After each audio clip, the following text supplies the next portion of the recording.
Welcome to the Paranormal Stakeout radio TV show with Larry Lawson. As a former career law enforcement officer and law enforcement educator, Larry focuses on the use of tried and true law enforcement investigative techniques in conducting paranormal investigations. Despite his experience and training, Larry also keeps an open mind to discussions on topics that deal with evidence that are not quite as physical in nature. Paranormal Stakeout guests are professionals in the field of the paranormal and parapsychology, conducting the investigations and research needed to further the cause of paranormal study. Larry advocates an agenda of standardization of structure and training in the field of paranormal investigation and research for the purpose of one day being able to produce the evidence needed to convince a jury of the existence of the paranormal. Whether it is ghosts, UFOs, unsolved mysteries, hauntings or cryptids, no topic is beyond the investigative reach of Larry Lawson and the Paranormal Stakeout radio TV show team. Now, here is the host of the Paranormal Stakeout radio TV show, Larry Lawson.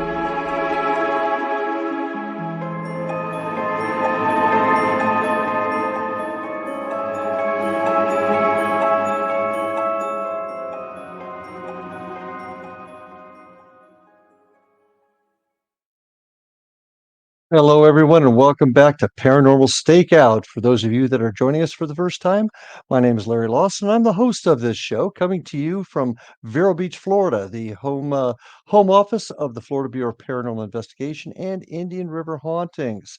If you're ever interested in checking us out a little bit, you can go to our website at IndianRiverHauntings.com. You can also check us out on Facebook at Florida Bureau of Paranormal Investigation and Indian River Hauntings, and our YouTube channel at Indian River Hauntings 2341 if you want to see what else that we're up to out there. But really glad to have everybody back tonight. You know, we cover all kinds of subjects here in Paranormal Stakeout. It's not just ghosts, but it's anything outside the norms of science. And tonight, bringing to you a very interesting and compelling story. My guest is Pat O'Connell. She is a communications consultant for many high-tech corporations, and in varied fields such as nuclear power, aerospace, antibody library solutions. She's a researcher, a novelist, an author. She's involved in all kinds of things, and she's also a paranormal investigator. And I am really, really happy to have with us tonight Pat O'Connell. So, Pat, welcome to Paranormal Stakeout. Thanks, Larry. It's good to be here. Thank you for inviting me. Well, you've got such an interesting story. And I'd like to get into that. But before we do that, I'd like my audience to learn a little bit about who Pat O'Connell is. And in addition, your brother. I want to hear a little bit about Jimmy. So share with us, if you would. Well, you think I'm more special than I think I am, but I've been a writer and a communications consultant for over 30 years, doing marketing and training and all kinds of technical things and websites and even process development, helping people. It used to be called efficiency experts. Okay. making untangling your systems and making them work more efficiently. My daughter is now doing basically the same thing as what you call a Scrum Master now in software. So kind of pass that down a little bit. But and I'm a skeptic. I'm a skeptic, but I am the good kind of skeptic. I am open to evidence, and I'm not a pushover, but I am open-minded to all kinds of possibilities, and I'm fascinated with the idea. You're researching ghosts. I've done ghost hunts, but then the skeptic in me debunks some of the things some of the evidence that I allegedly collected. And We need to follow the evidence, don't we? right, but the whole point of doing that to me is to get rid of the garbage so that the real mysteries pop out in great relief. So I'm looking for the real mysteries. And that's why I love this story that Jim got me involved in. And how did you get involved in the paranormal? What got you, oh besides gosh, your other than Jim? I mean, any past experiences? we grew up with parents that were open to all kinds of things. I mean, we used to watch it was a Darren McGavin show, a TV Night series. Stalker. Night Stalker, right. It was Yeah. so campy and goofy, but we loved it. And in the first great Northeast blackout in 1965, um, we were living in a house that was 270 years old. And so, I mean, it had a lot of history from the early days. It was an old inn on the Boston Post Road, and the Marquis de Lafayette and Benjamin Franklin had been at our house. So, there was all kinds of history there. So everybody kind of gathered at our house. We had this big, we had actually several giant fireplaces. And so we had a big fire going in the den, and we were listening to transistor radio. And one of our friends, one of my brothers and my friends from high school, came in, as all of the kids in the neighborhood did. They just came in like it was their house. And he said he had seen a UFO that night. And I had forgotten about that till Jimmy mentioned it. And that reminded Jimmy that he had, and my brother was an experiencer. He was an abductee. And so Jimmy's your brother. Jimmy's your brother. he was my Oh, youngest brother. And okay. so talking about this, remembering the blackout, and remembering that our friend had seen a UFO made him start thinking about the fact that he might have had his first uh, encounter, his first abduction, um, not that year, but maybe a couple of years later when he was still a kid. Because he just kind of disappeared from my mother had sent him over to the store. It was like 2 houses away, and he didn't come back for hours and hours, and he didn't know where he'd been. Well, let's So, back up let's back up just a little bit. You had kids were over at your house. One of the friends said they saw a UFO. How did that involve Jimmy? How did right. I'm not sure. Well, it did I'm not it sure. when Jimmy and I were talking about the blackout, we were recalling the blackout and how much fun we I had got it. that night, and he Okay. said, "Do you remember, when Pete said on the way over he had seen a UFO in about the same place that my brother, actually my 2 youngest brothers, had seen their first UFOs over the grocery store."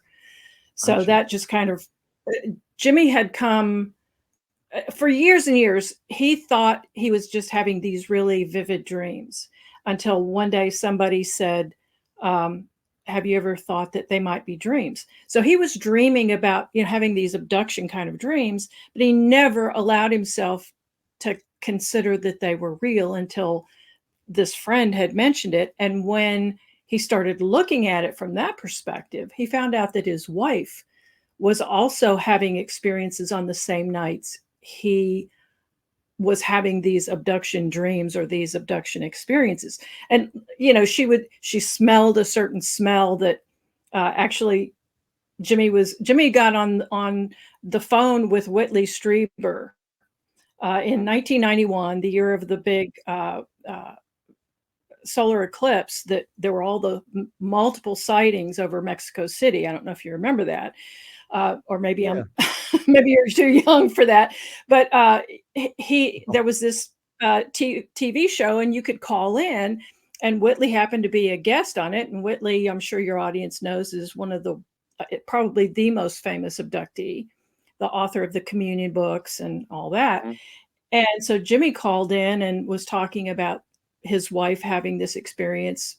And Whitley confirmed it, but he was a little uncomfortable because it was one of those things that it's like, and you being a former law enforcement officer, sometimes you withhold pieces of evidence because only the perpetrator will know, or only somebody on the inside will know.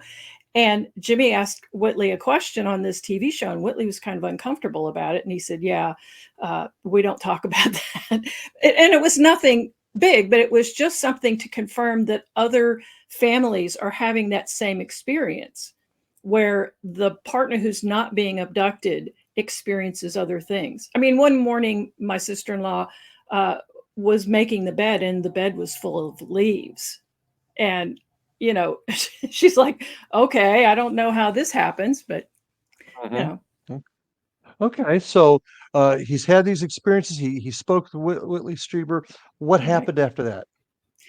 Well, after that, I think he started seriously um, accepting the reality of the abduction, and then he realized that there were millions of other people who had the same experience and didn't have any acknowledgement, didn't have any respect. That it tore their lives apart in some cases. So he started talking to people, and he connected with them uh, all over the world on Facebook and other social media. And so that's when he decided he wanted to create a TV show, a reality show that would tell these people's story. And he said he would get really frustrated because he said, everybody wants to know, how is this different from other UFO stories? And he said, it's not about the vehicles. If somebody famous showed up at your door, you're not going to say, oh, hi, it's nice to see you. Let me go look at your car. So he wanted to do a show that told the abductees stories and gave them credibility and compassion. And so he What year was, was this? What year was oh this? gosh, he started doing that, I don't know, probably 2010 or earlier than that. I mean, 2005. It could have been earlier than that. I can't remember exactly when he started very seriously developing the story and seeking funding from investors and learning all about, the media business, which is a big mess of politics and drama. And he went through several false starts with investors who then sabotaged the thing or wanted it to be something else. And I'm sure anybody who's ever done this has experienced those kinds of issues. Okay, so he's and from what I understand too, he attended a couple of conferences and started seeing people that he had actually seen during his abduction dreams, for lack of a better word. Yes, and he talked to one woman that uh, was describing an event where she was abducted. She saw a man in the ship, another human in the ship where she was had been abducted and was being uh, you know tested or whatever they were doing to her. And he had only spoken to her on the phone, and they were both supposed to go to a UFO conference, and he did. He went to all these conferences, and when he ran into her, he didn't recognize her, but she recognized him. She said, "It's you. You're the Hmm, guy that was in the ship when I was abducted." So interesting. she, yeah, so that Yeah. was really Well, interesting.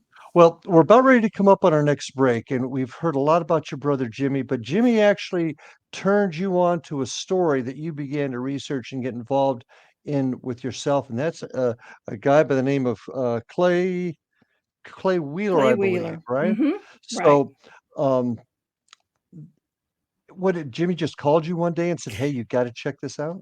Right. He called me. It was in early 2015, and he said, I've got this case, and it's in Texas." Now Jimmy was in Connecticut, and I'm here in Texas. And he said, "This guy's story is so much bigger than I can do in a 1 hour TV show or even a multiple episode arc. And would you be interested in first checking him out, meeting with him and vetting him, make sure he's not, Oh, out there crazy?" well, we got to take our first break now. So when we get back, let's start talking about Clay Wheeler. So stay with us, Okay. folks. More to come on Paranormal Stakeout. We'll be back after these messages.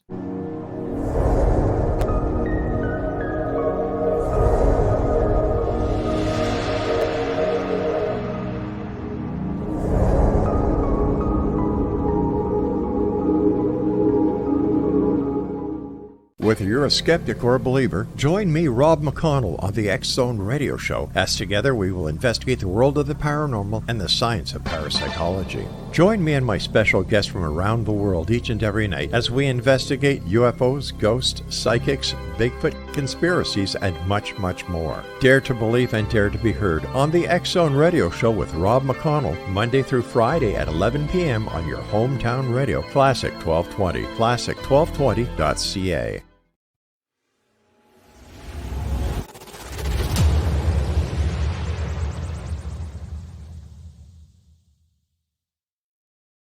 So I was watching the X Zone TV channel last night when I was abducted by aliens, and they kept repeating to me over and over again, simultv.com, simultv.com. What's simultv.com? That's what I asked them. They had it written on the side of their UFO. How do you spell that? UFO. No, I mean simultv.com. simultv.com. simultv.com. Right. simultv.com. Interesting that you were abducted by aliens in a simultv.com UFO last night. Oh, yeah? Yeah. Now that you mention it, I remember now last night I was awakened from a deep sleep. My great-grandmother was standing there. She said she'd come from the hereafter to tell me about simultv.com. She even spelled it out for me. simultv.com, sonny boy. simultv.com. simultv.com, sonny boy. Wow. Yeah. Guys, you'll never guess what my psychic guru just told me. simultv.com. Exactly. Are you guys psychic too? Of course. We all know about simultv.com. simultv.com.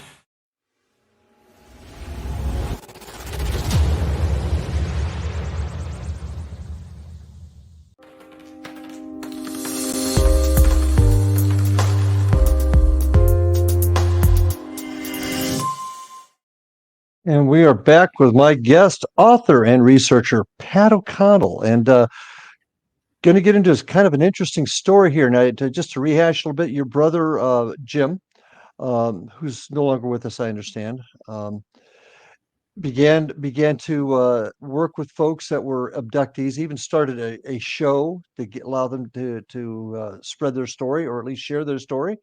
And he came across this guy that he contacted you about, being an author. And his name is Clay Wheeler, and the story was bigger than he could tell. So with that, tell us more. Well, that's right. And he said, basically, this guy has had all kinds of experiences, not just UFOs and aliens, but a lot more. And your audience is probably most familiar with Skinwalker Ranch. So there was, a mix of UFOs and aliens and ghosts and poltergeist and orbs and interdimensional portals and you name it. So this actually goes back to more like the original Skinwalker story, not the one that we're seeing on TV with all the technology. And so that's what happened. And he said, so would you be interested in vetting this guy? Make sure before I come down to Texas to film him and, see what's going on. Would you check him out? And if you think he's the real deal, would you be interested in writing a book or multiple books or a screenplay or all of the above? And I'm like, sure, that sounds really interesting. And then he said, the guy claims that he has shot and buried an alien out there. And I'm like, my eyes bugged out and I'm like, okay, I'm in. So, Yes. It turns out, this guy was an aircraft repair technician. He had his own business in this little bitty airport in the middle of nowhere. I mean, complete rural country, nobody around. I mean, it's not like any airport you've ever imagined. It's just basically a landing strip and a couple of buildings. Which state was this in? This is in Texas. In Texas, okay. Yeah. And so this guy, he owned a hangar, but the hangar had an apartment. He had built an apartment on the other end of the hangar building. And in the middle, there was his office. So all of this stuff happened at or around the airport. And he was seeing UFOs. He was seeing aliens. He saw... He had poltergeist events where he lost his keys and they showed up in the ceiling, in the rafters of the hangar. Now, you know what a hangar looks like. It's like 30 feet up. And how do you lose your keys up there? And other of his employees. Was he telling you this story, or was this coming from Jimmy right now? No, this was, well, Jimmy kind of gave me the snapshot of the breadth of the craziness. And then I got in touch with Clay and I started learning all about what had gone on. And he was just like a pinball machine at first, just so happy to have somebody listen to him that didn't dismiss him and say, you're crazy, who really wanted to know. And I wanted, you and I were talking about, I'm a skeptic, but I'm open-minded. And so when I investigate something, I'm trying to sort the wheat from the chaff in a way. I want to get the garbage out of the way so that I can really focus on true mysteries and try to understand them. So that's what I wanted to do with him. And he had a lot of stories. There were some things that he experienced. He had pictures of rods, what people call rods or skyfish. And I'm sure you've heard of that. And it's really a misunderstanding. It's your camera shutter speed is too slow to freeze the movement of the wings of bugs, like a moth or something in the dark. And so it looks like a flying worm with a bunch of wings.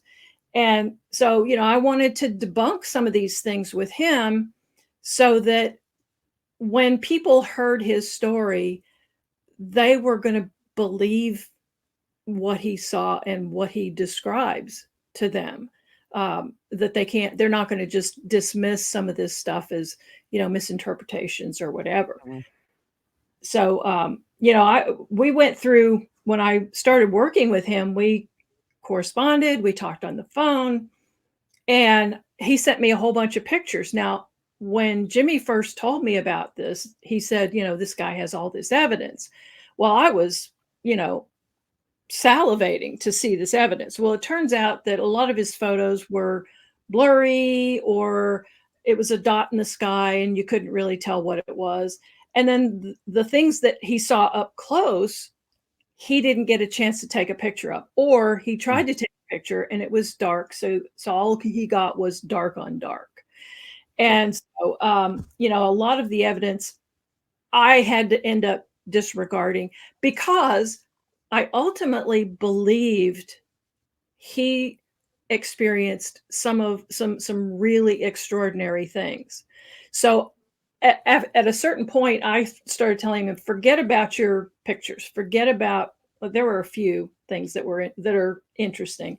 But for the most part, just tell me what you experienced with your own eyes, not through a camera, not through a scope, not through, whatever, night vision goggles or whatever. Let me ask you this real quick.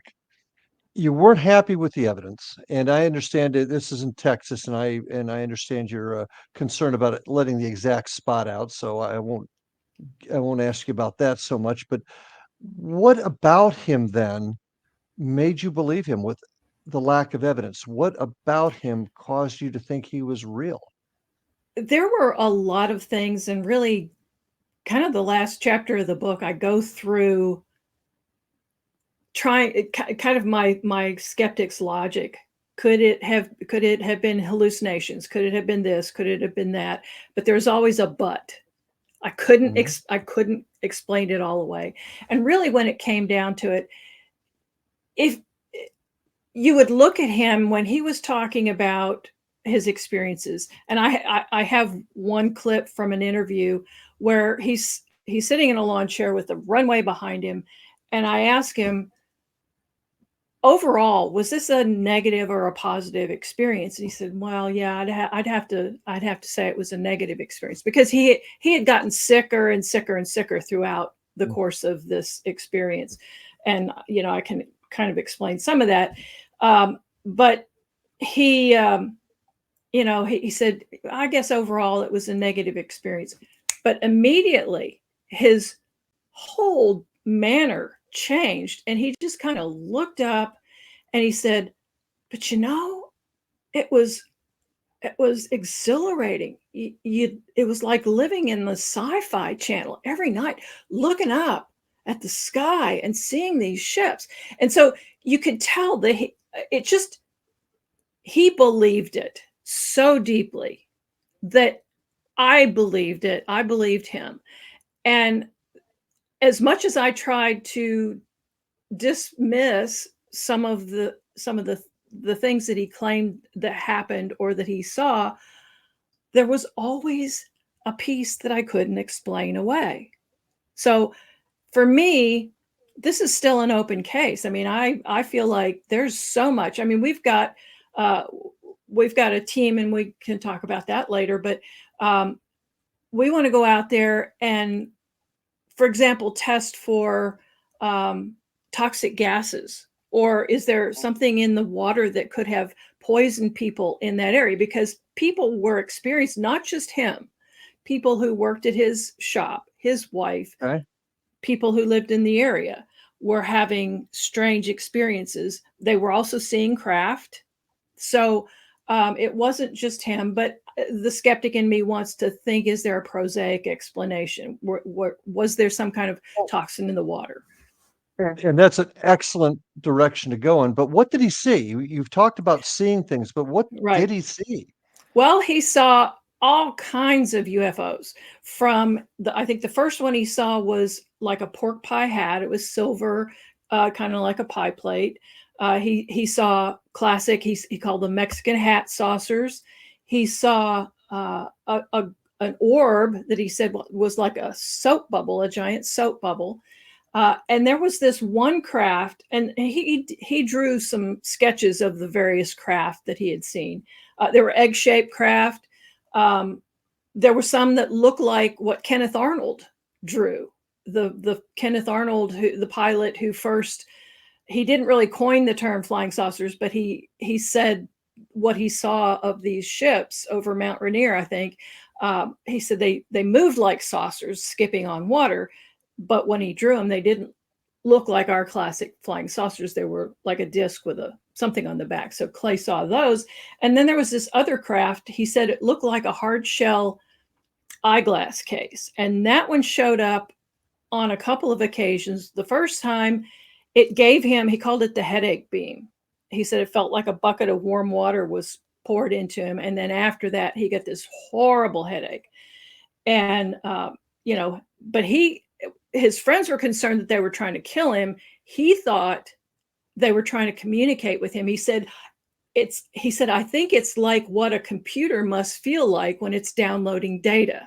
And I thought that is such a cool concept that he would, humanize Explain the it that computer. way. Yeah. Yeah. Explain it that way. How many people, you said other people there saw these events? Right. If you could, and they were employees of his, people that worked at the airport. Was there a very, I know you've said it's out in the middle of nowhere, but was there a town near there?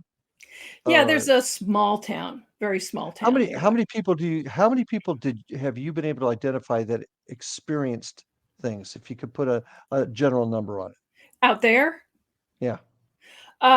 Well, his mom, Clay, his mom, I have not tracked down his ex-wife yet. We talked to a friend of his who was involved in some of these things and did see some of the stuff. Now he thought, and we can talk about this, he thought it was demonic, not aliens. And he thought all of it was a manifestation of demonic forces. That's something I would like to delve in there. Now, we're getting ready to take our next break, but just to kind of set up I want to talk about this next session is, was he ever abducted? Did he ever see aliens? What was his experiences with those aliens? Also, how did everybody come together? Your brother Clay, and not only your brother's not with us, I understand Clay is also passed on also. Yes. So, I'd like to chat about all of that when we come back after this break. So, folks, lots of things to talk about. Clay Wheeler and his UFO abduction experiences. So stay with us. We'll be back right after these messages.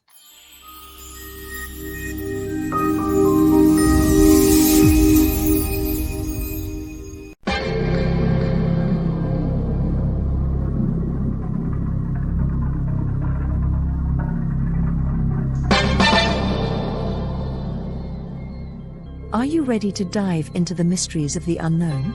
Tune into the electrifying X-Zone radio TV show hosted by the one and only Rob McConnell. I'm Rob McConnell, and get ready for a mind-bending journey through the unexplained phenomenon that surrounds us all. From UFO encounters to cryptids, ghosts, and everything in between, we've got it covered here in the X-Zone. Rob McConnell, the seasoned investigator and renowned radio personality, brings you the most compelling interviews with top experts, authors, and experiencers from around the world. Each episode is an unforgettable exploration into the depths of the extraordinary. That's right, X-Zone Nation. Join me every week as we open the door to the supernatural and explore the strange and amazing stories that will leave you questioning everything you thought you knew. And it's not just radio anymore. With our groundbreaking TV show, you can now witness the sessions unfold right before your eyes. From chilling reenactments to captivating visuals, prepare yourself for a multimedia experience like never before. With a legacy spanning over 2 decades, the X-Zone Radio and TV show with yours truly, Rob McConnell, is your ultimate source for mind-blowing entertainment and thought-provoking discussions. Join our growing community of truth seekers as we continue to unlock the world's mysteries. So, why wait? Step into the X-Zone and embark on a journey that will challenge your beliefs, ignite your curiosity, and keep you on the edge of your seat. Remember, X-Zone Nation, the truth is out there, and it's waiting for you right here on the X-Zone Radio and TV show with yours truly, Rob McConnell. Don't miss a minute of the action. Tune in now on your favorite radio station or visit xzoneradiotv.com to join the adventure. The X-Zone Radio TV show with Rob McConnell, where reality meets the unknown. The X-Zone Radio TV show, unraveling the secrets of the universe, one episode at a time. For more information, visit www.xzoneradiotv.com.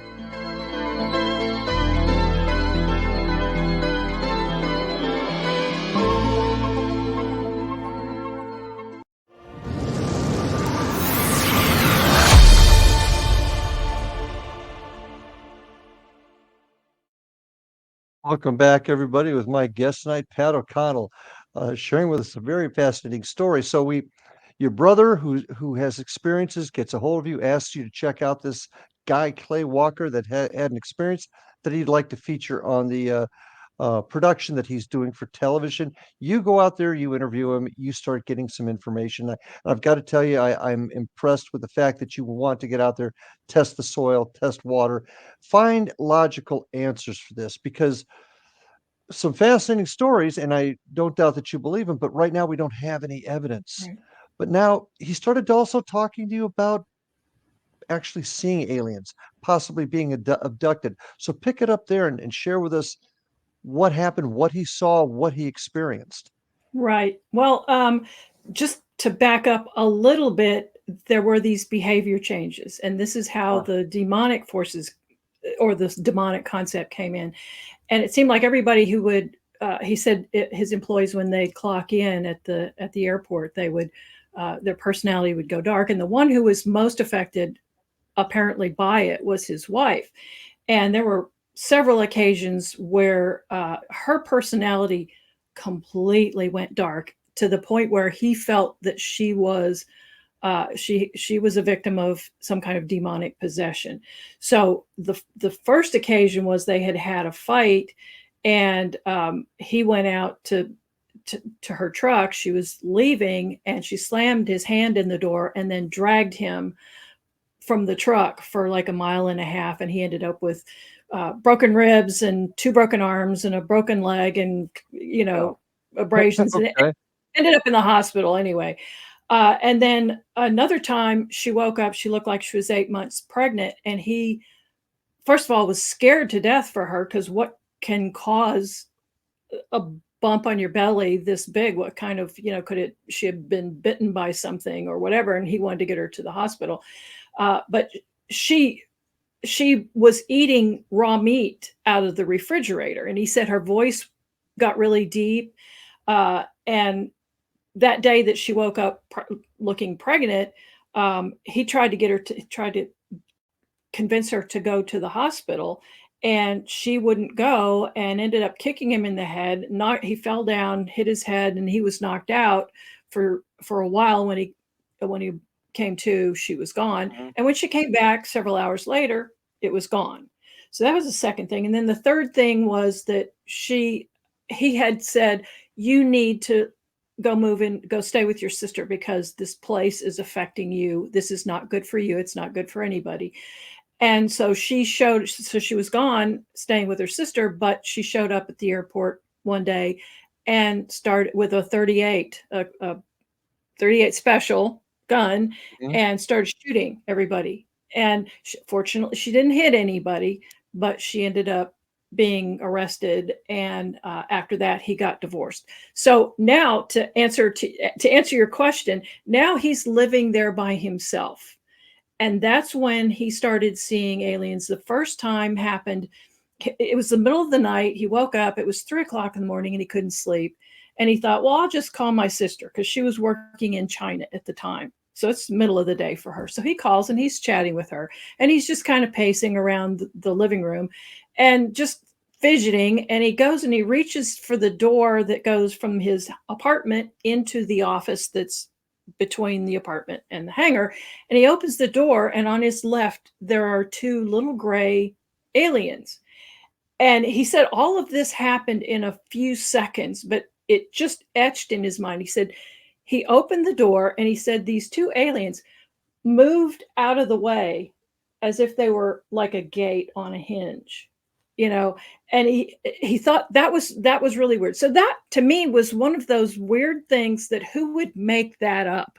If you're lying or Mhm. you're hallucinating, where do you get that? So and then so he looked at the two little aliens, and then he looks over to his right, and there's this tall alien who was tan skin, and he said he was naked, but he had no features.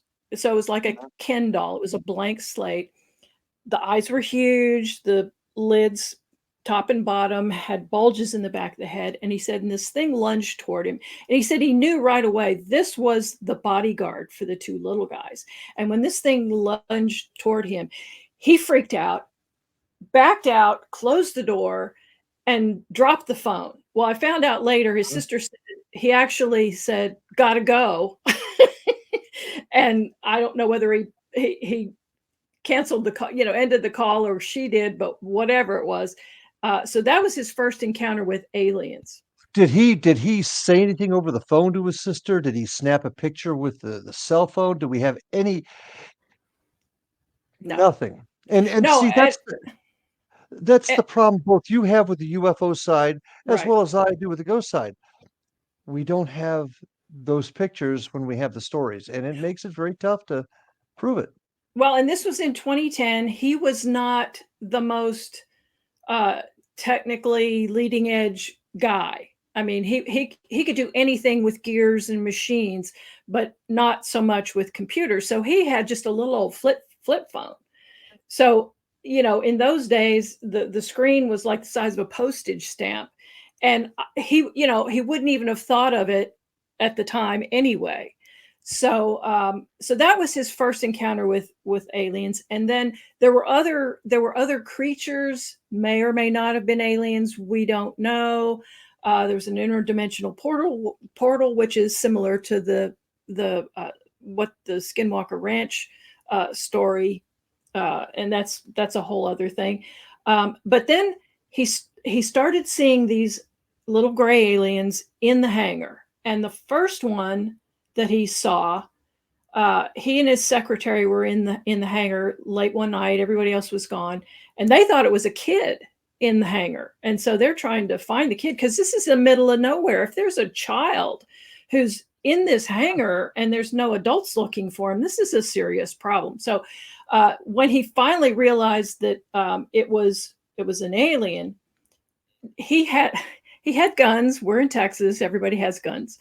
So he's trying to find this thing and shoot it.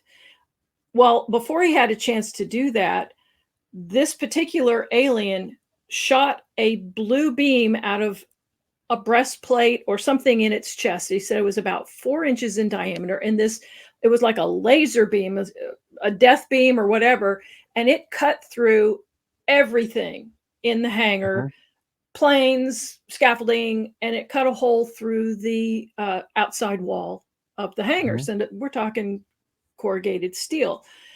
And so now he knew that these things either just could kill him or wanted to kill him. So now he was really scared. So he had guns everywhere. He had guns on his workbench and he had guns on his hip, and he was scared to death. But at the same time, he was fascinated. He wanted to know these creatures. He wanted to know what they knew. So there was this kind of a love-hate thing going on through the whole thing. So that was the first one. Well, I got to ask this question Yes. again real quick. We've got airplanes now that are damaged by this blue beam. Right. He's got to answer to somebody on that. Once again, any pictures, evidence, insurance claims for the damage, anything? No, he covered it up because he was, see, if you're in the aircraft, if you're a pilot or anywhere in the that business, you answer to the FAA. You don't talk about UFOs. In fact, he denied it for a long time, and his employees kind of got mad because he wasn't saying anything, and they're thinking, am I losing my mind? And finally, it all came out, and everybody said, what happens here stays here, but we're not going to tell the FAA. So in order to file a claim, they would have had the risk of losing their license to do their business. Okay. Yeah. Okay. So he just ate the cost and did the repairs himself. Okay. Yeah. So what happened after that? So then there was another alien that showed up, and there were a couple of employees who were there. This was apparently during the daytime. And now he's really trigger happy. He's nervous. He's scared. And he just reflexively shot this thing. And it falls on the floor of the hangar. And it starts bleeding out this blue stuff and outgassing something. And they're kind of coughing and choking. So he says, everybody get out. So they left the hangar.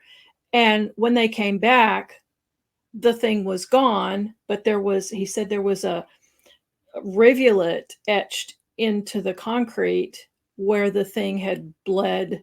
And he thought, okay, I'm glad because hopefully the alien paramedics came and picked him up, and he wasn't dead. He was okay. I didn't really want to hurt him, that kind of thing. But it left a helmet, and he said it wasn't like a motorcycle helmet or a NASA helmet. It was like a skull cap. You wouldn't have known that it had it on even. So I don't know why it would have. I don't know why, why wouldn't the paramedics take everything? Well, so other people in the shop saw this event, obviously, correct? Yes, according to claim. Do we know where these people are at now? Well, we have we have an investigator on our team, and I talked to you about him earlier. He's trying to. We did track down the one guy that saw some things and thinks that it was demonic. But we're still trying to track down some of the people who saw aliens or craft and those kinds of things. So you said you have a former police officer on your team. Well, he's a military investigator, former air marshal. I mean, now he's a private Gotcha. Okay. investigator who does polygraph and all kinds of things. So he's our lead investigator. So finally, there was this to go back to what Jimmy told me at the beginning. Now there's a third alien who shows up, and he's there all by himself, and he shoots it, and it falls, and it's dead. And he said, I looked at this thing, and I'm thinking, if you had told me 5 years ago that I'd have an alien body and I wouldn't just put it in the back of my truck and drive it all over the country, go on the Oprah show and CNN and everything I could think of, I would have said you were crazy. But he said, in that moment, I felt like this was a creature of God.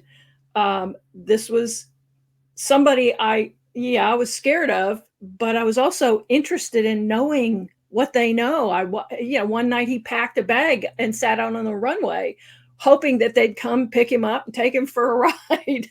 They never did, though. He never got abducted, correct? No, That you're aware well, of. he said he wasn't, but some of his stories had all the hallmarks of abductions. All right. Well, we're about ready to take our last break. So when we get back, we've now got an alien. The alien paramedics did not come and pick this one up. I want to hear what happened to him after that. So, folks, stay with us.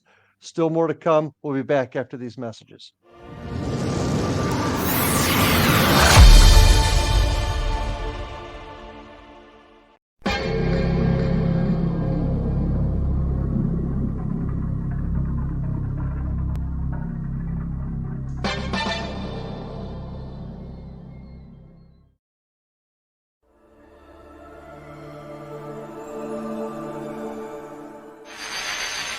NASA has confirmed that they have evidence of life beyond Earth. This discovery is confirmed.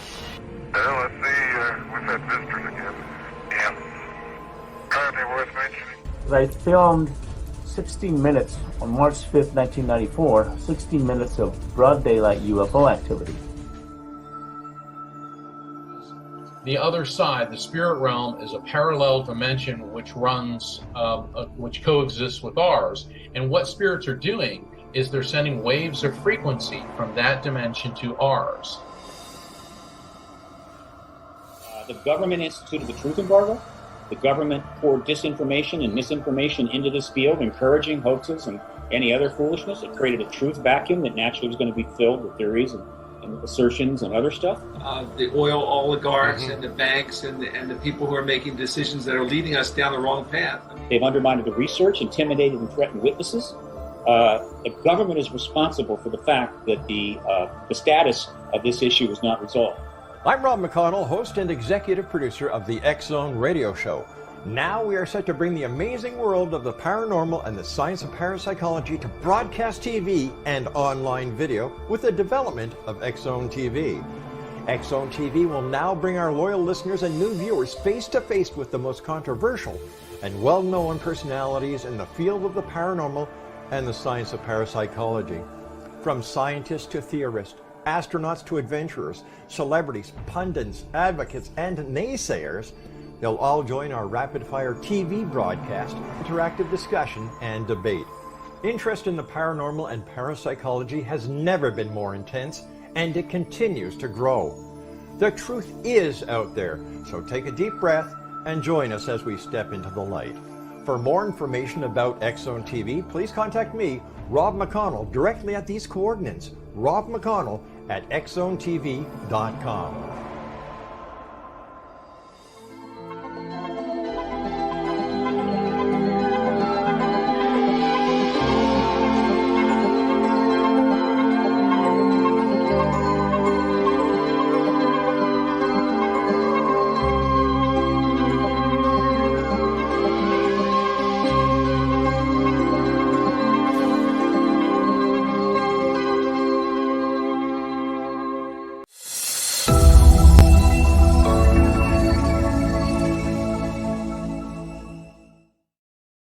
And we are back with my guest tonight, Pat O'Connell. But before we get going, I just want to remind everybody, if you'd like to check out a little bit more about the Florida Bureau of Paranormal Investigation and Indian River Hauntings, check out our website at indianriverhauntings.com.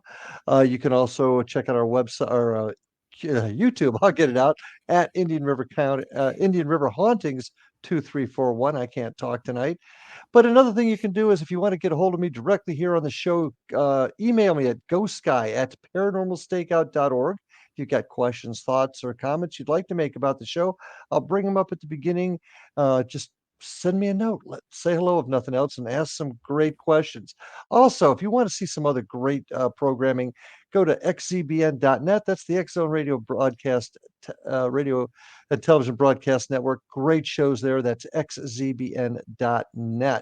So please check out that. And Pat, how can folks find out more about you and your work? Pat, can you hear me? Well, they can go to my brother's website, which I can. We've got a delay, apparently. Okay. So they can go to experiencers.com, X with just an X at the beginning, experiencers.com. And I've got a video of the book, a little book trailer video, and places you can find the book. We've got it out on ebook and paperback now, and we're working on the audiobook. Should be out in January, hopefully. So, Okay. What's the name of your yeah. book so folks can also find that? It's called Bleed Through, A True Story of Aliens, Demons, and Pure Evil in Texas. Okay, so do check that So out, folks. Now, the best Go way ahead. to find it is to go to the website and click the link, because I've found that if you try to search on the title, it tries to give you coloring books that don't bleed through or something. Well, we've got a little bit of a delay here, so we'll try and work Yeah. through that. But what I also, before we start getting into what happened with the last alien that Clay shot, I got to ask one quick question. You've made a jump earlier from aliens and demonic possession. Briefly, can you explain to me how you guys made that transition, or what made you think aliens and demons might be the same? Just briefly. Well, I was open to whatever. Clay was the one that had the interpretation that what was happening to his wife was demonic possession, because he said she went from this very sweet personality to this very dark personality, to the point where she was, out there trying to shoot them.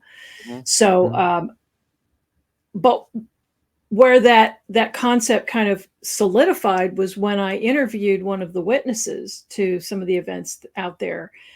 He believed that it was all demonic. Now, Clay saw one night what he thought was an angelic creature, and he called it a plasma angel. So it was this blue light sort of undulating in his living room, and he said it looked like an angel to him, except that it had brown hair. And he thought, well, wait a minute, who says angels have to have blonde hair? So it was another one of those weird little cool things that that he came up with. That, but he said that during the course of this phenomenon appearing in his living room, he said there was this darker energy force that came up from the ground, which the building was on a slab, so there's nothing underneath. And he said it came up and it seemed to overtake or seduce or attack this blue creature that he saw as an angel. And he felt like that was a demon, or devil or whatever coming up.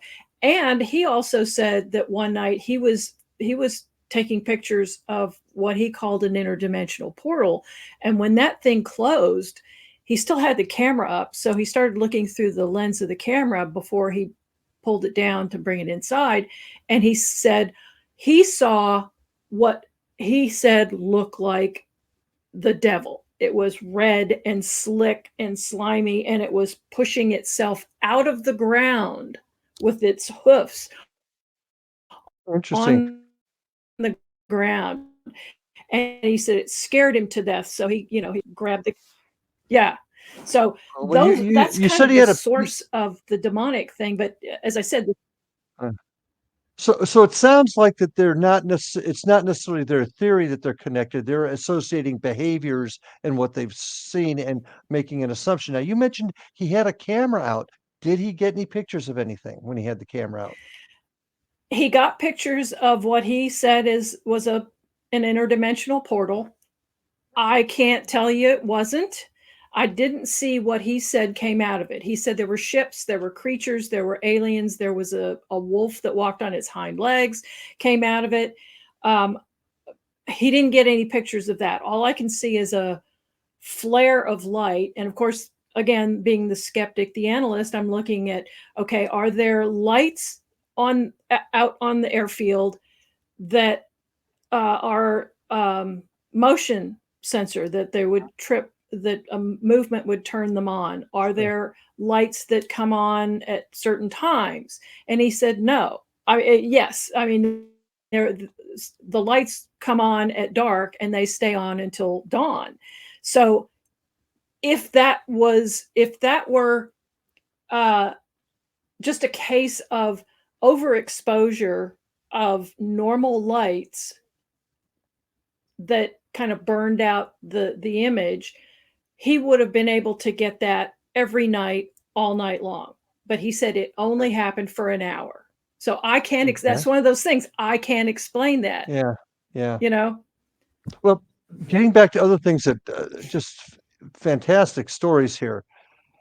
Talk about the alien he shot and what happened, this last alien that he shot. Yeah. So he's got this alien. He wrapped it. He said, I need to buy time. I don't know what to do. So he wrapped it up in black plastic and then put it in a box. And he said, you know, if I keep it, it's going to decompose. I can't do that. So he takes it to his cousin's. His cousin had a restaurant that had a walk-in freezer, and he took it up and told his cousin that he had shot this feral pig, because in Texas we have pigs all over the place. So anybody who wants to kill one is welcome to. So he that's what he told his cousin, and he said, you know, just hang on to it for a while. And so he kept it in the freezer there for a while, and then he realized that he felt like a murderer. He felt really bad about having killed this creature that he wanted to know. Now, yes, they had threatened him. And I even said, you know, if it was a bear in your house, you would have shot it. And he said, I'm not sure, you know. So I'm thinking this guy was a really tender-hearted guy, despite all the guns and the macho. He was very tender-hearted, and he felt like he had done wrong to this alien. So he finally goes out to gets the body back from the freezer. Cousin never knew what it was. And he brings it back and he buries it, and he performs a little, you know, some kind of a little ceremony over it feeling like he wanted to pay his respects to this creature. Do you know where that body was buried? I know where he claims that it was buried. I have directions. Have you had an opportunity to go there yet and see Approximate if it actually directions exists? to it, yes. Okay. So you've been out there? Not yet, because yes, and I've assembled a team now to go out there and look for it. But the kicker is that at one point when we were when my husband and I were out at the airport and we interviewed Clay, he told my husband, I might have booby trapped it. Now, my husband said, oh, okay. If you did, what would you have used? He said, hand grenades. So knowing that he had a license to manufacture weapons. So he had special licenses from the ATF for handling things that normal people wouldn't. So it would not surprise me if he had the ability to have hand grenades. Now, some of the people on my team, including we have a former military bomb tech, he thinks it wouldn't be a military issue hand grenade. It would have been a dummy that Clay then packed himself. Yeah. So interesting. So we've had to look at it in terms of, first of all, we don't want anybody to know where this is, because we don't want people going out there and just digging holes and blowing themselves up. So I trust, though, when you find out, you will share that. Oh, absolutely. We'll share it with the world for sure. Well, we've only got about 2 minutes left now. Wrap the story up. What happened to Clay? Well, so the first thing that happened, my brother was going to come out to Texas and film and interview and dig up the body. And shortly before he came here, I got the call in the middle of the night that he had passed away in his sleep. He had a heart attack.